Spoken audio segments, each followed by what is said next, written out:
আসসালামু আলাইকুম। রাত ১০টার শীর্ষ সংবাদে স্বাগত জানাচ্ছি আমি শাহনাজ পারভীন। আমরা যুদ্ধাবস্থায় আছি, পুলিশকে সর্বোচ্চ সতর্ক থাকতে হবে, প্রধান উপদেষ্টা।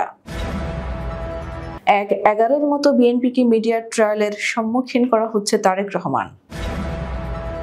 আজ রাতে ঢাকায় আসছেন মার্কিন সিনেটর চার্লস পিটার্স। জুলাই গণ অভ্যুত্থানে হামলায় জড়িত ঢাকা বিশ্ববিদ্যালয়ের ১২৮ শিক্ষার্থী বহিষ্কার। ঈদ উপলক্ষে যান চলাচলে নিয়ন্ত্রণে ডিএমপির নির্দেশনা। ভারতীয় মিডিয়া বিশ্বব্যাপী বাংলাদেশের বদনাম ছড়াচ্ছে, পররাষ্ট্র উপদেষ্টা। সংস্কার কমিশনের সুপারিশের সঙ্গে ভিন্ন মত জানিয়ে ইসির চিঠি। চুয়েটে ছাত্রলীগের ১৯ নেতাকে বহিষ্কার। বিদেশে পালানোর সময় আওয়ামী লীগ নেতা বিমানবন্দরে গ্রেফতার। সাবেক স্বাস্থ্যমন্ত্রী জাহিদ মালেকের ছেলেসহ ৪ জনের দেশ ত্যাগে নিষেধাজ্ঞা। র্যাব পরিচয়ে চাঁদা নিতে এসে সাবেক আনসার সদস্য গ্রেফতার। ভারতের বিশ্ববিদ্যালয় প্রাঙ্গণে নামাজ পড়ায় শিক্ষার্থী আটক। এবং যুদ্ধ বিমানের যন্ত্রাংশ কিনতে গিয়ে প্রতারকের খপ্পরে ভারতের প্রতিরক্ষা সংস্থা। শুনছিলেন শিরোনাম, এবার বিস্তারিত।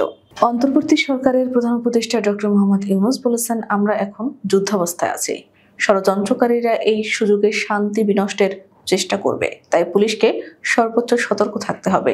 সোমবার প্রধান উপদেষ্টার কার্যালয়ে মাঠ পর্যায়ের পুলিশ কর্মকর্তাদের সাথে এক বিশেষ বৈঠকে প্রধান উপদেষ্টা একথা বলেন। তিনি বলেন, পুলিশ আগে খারাপ মানুষের পাল্লায় পড়েছিল, এখন সেখান থেকে বের হয়ে এসেছে বলে জানান অন্তর্বর্তী সরকারের প্রধান উপদেষ্টা ডক্টর মোহাম্মদ ইউনূস। পুলিশের প্রতি মানুষের আস্থা ফেরাতে তিনি বলেন, ওই অন্ধকার যুগে পুলিশ একটিভ পার্টিসিপেন্ট ছিল, নিজের ইচ্ছায় না, সরকারি কাজও করতে গিয়ে হয়েছে। কাজেই নতুন বাংলাদেশের পুলিশকে দেখিয়ে দিতে হবে আমরা মানুষ খারাপ না, খারাপ মানুষের পাল্লায় পড়েছিলাম, সেখান থেকে বের হয়ে এসেছি।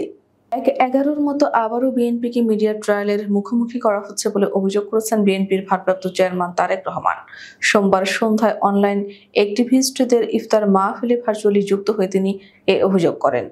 বিএনপি বাংলাদেশের অধিকাংশ জনগণের সমর্থন পাবে, এ বিষয়টি যত স্পষ্ট হচ্ছে তত বেশি দলটিকে মিডিয়া ট্রায়ালের সম্মুখীন করা হচ্ছে বলে দাবি করেছেন তারেক রহমান। তারেক রহমান বলেন, জনগণের জন্য একটি জবাবদিহিতামূলক সরকার প্রতিষ্ঠা করতে হবে। মতপার্থক্য ভুলে সবাইকে ঐক্যবদ্ধ থেকে আগামী দিনের সব প্রতিকূলতা মোকাবিলা করার আহ্বান জানান তিনি। একদিনের সফরে ঢাকায় আসছেন মার্কিন যুক্তরাষ্ট্রের ডেমোক্রেটিক পার্টির সিনেটর গ্যারি চার্লস পিটার্স। সোমবার দিবাগত রাতে সিনেটর পিটার্সের ঢাকা আসার কথা। কূটনৈতিক একটি সূত্র জানায়, ঢাকা সফরকালে সিনেটর পিটার্স অন্তর্বর্তী সরকারের প্রধান উপদেষ্টা ডক্টর মোহাম্মদ ইউনূস, পররাষ্ট্র উপদেষ্টা মোহাম্মদ তৌহিদ হোসেনের সঙ্গে সাক্ষাৎ করবেন। এছাড়া সিনেটর পিটার্স সেনাবাহিনী, বিমান বাহিনী ও নৌবাহিনীর প্রধানদের সঙ্গে সাক্ষাৎ করবেন। ঢাকা বিশ্ববিদ্যালয়ের ১২৮ শিক্ষার্থীকে সাময়িক বহিষ্কার করেছে ঢাকা বিশ্ববিদ্যালয় প্রশাসন।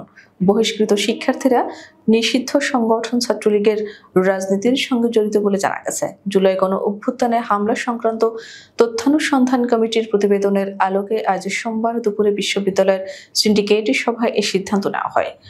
বিশ্ববিদ্যালয়ের প্রক্টর সাইফুদ্দিন আহমেদ গণমাধ্যমকে নিশ্চিত করেছেন। তিনি গণমাধ্যমকে বলেন, ১২৮ জনকে সাময়িক বহিষ্কার করা হয়েছে। এছাড়া বিশ্ববিদ্যালয়ের পক্ষ থেকে সিন্ডিকেটের সদস্য অধ্যাপক তাজমেরি এস ইসলামকে প্রধান করে একটি তদন্ত কমিটি করা হয়েছে। এই তদন্ত কমিটির প্রতিবেদনের ভিত্তিতে তাদের বিষয়ে চূড়ান্ত সিদ্ধান্ত নেওয়া হবে। আসন্ন পবিত্র ঈদ উল ফিতর উপলক্ষে রাজধানীর পান্থপথ এবং নিউ মার্কেট সহ বেশ কিছু রাস্তায় যান চলাচল নিয়ন্ত্রণ করবে ডিএমপি। সোমবার ঢাকা মেট্রোপলিটন পুলিশ হেডকোয়ার্টার্স এক গণবিজ্ঞপ্তিতে এ তথ্য জানায়। ঢাকার বিভিন্ন মার্কেট এলাকায় যানবাহনের চলাচলের সুবিধার্থে এবং মহানগরের অন্যান্য রাস্তা চলমান রাখার জন্য কয়েকটি স্পটে ডাইভারশন দেওয়ার কথা জানায় পুলিশ। আগামী ২১ ও ২২ মার্চ এবং এরপরে ২৬ মার্চ থেকে ঈদের আগের দিন পর্যন্ত দুপুর ১টা থেকে রাত ১০টা পর্যন্ত এই ডাইভারশনগুলো মোতায়েন থাকবে।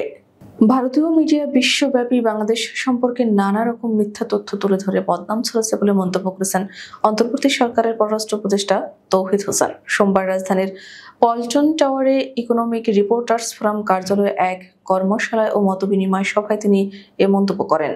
নির্বাচন ব্যবস্থা সংস্কার কমিশনের কিছু সুপারিশের বিষয়ে ভিন্ন মত জানিয়ে জাতীয় ঐক্যমত্য কমিশনকে চিঠি দিয়েছে নির্বাচন কমিশন। সোমবার জাতীয় ঐক্যমত্য কমিশনের সহসভাপতি অধ্যাপক আলী রিয়াজ বরাবর এ সংক্রান্ত চিঠি পাঠানো হয়েছে। ইসি সচিবালয়ের জ্যেষ্ঠ সচিব আক্তার আহমেদের সাংবাদিকদের এ তথ্য জানান।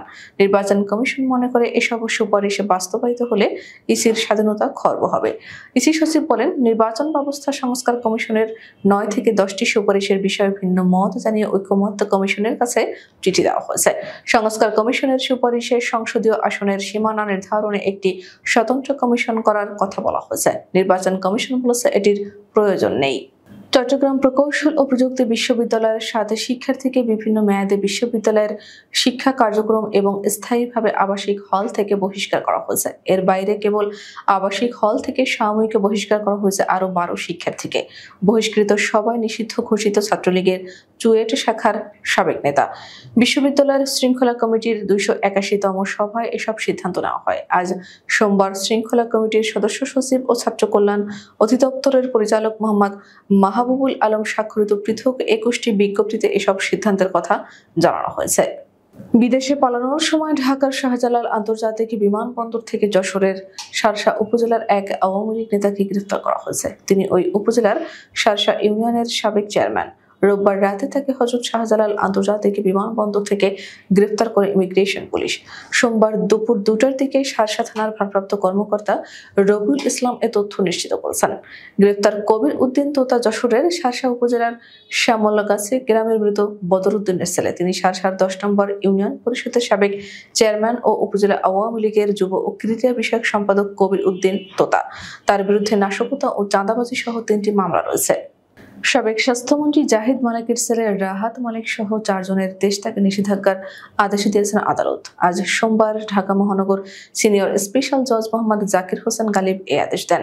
নিষেধাজ্ঞা দেওয়া অন্যরা হলেন ময়মনসিংহ 11 আসনের সাবেক সংসদ সদস্য MA ওয়াহেদ, সাবেক উপসচিব মোহাম্মদ দিদারুল আলম চৌধুরী এবং জৈনিক মোতায়ের হোসেন চৌধুরী। টাঙ্গাইলের মির্জাপুরে র্যাব পরিচয়ে চাঁদা নিতে এসে হানিফ খান ওরফে সোহেল রানা নামে অবসরপ্রাপ্ত এক আনসার সদস্যকে গ্রেফতার করেছে পুলিশ। রোববার রাতে উপজেলার তরফপুর ইউনিয়নের চকবাজার এলাকায় থেকে তাকে গ্রেফতার করা হয়। হানিফ বাসাইল উপজেলার হাবলা উত্তরপাড়া গ্রামের বাসিন্দা। পুলিশ ও স্থানীয় বাসিন্দারা জানায়, হানিফ মির্জাপুরের তরফপুর চকবাজার এলাকায় একটি গুম ও হত্যা মামলার তদন্তের নাম করে রোববার সেখানে যান। এক পর্যায়ে তিনি কৌশলে আসামির কাছে চাঁদা দাবি করেন। তিনি 2 লাখ টাকা মামলা নিষ্পত্তির প্রতিশ্রুতি দেন। তার কথাবার্তা এবং আচরণে সন্দেহ হলে স্থানীয় লোকজন পরিচয় জানতে চান। প্রথমে হানিফ নিজেকে টাঙ্গাইল র্যাব 14 এর সদস্য বলে জানালেও পরে অবসরপ্রাপ্ত আনসার সদস্য বলে স্বীকার করেন। বিশ্ববিদ্যালয় প্রাঙ্গণে খোলা স্থানে নামাজ পড়ায় এক শিক্ষার্থীকে গ্রেফতার করেছে ভারতের পুলিশ। খোলা স্থানে নামাজ পড়াকে অপরাধ গণ্য করে শিক্ষার্থীটিকে বিশ্ববিদ্যালয় থেকে বহিষ্কার করা হয়েছে। এ খবর দিয়েছে অনলাইন এনডিটিভি।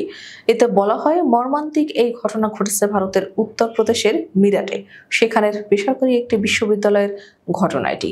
বিশ্ববিদ্যালয় প্রাঙ্গণে খোলা স্থানে নামাজ আদায় করার অভিযোগে রোববার খালিদ প্রধান নামের ওই শিক্ষার্থীকে গ্রেফতার করে পুলিশ।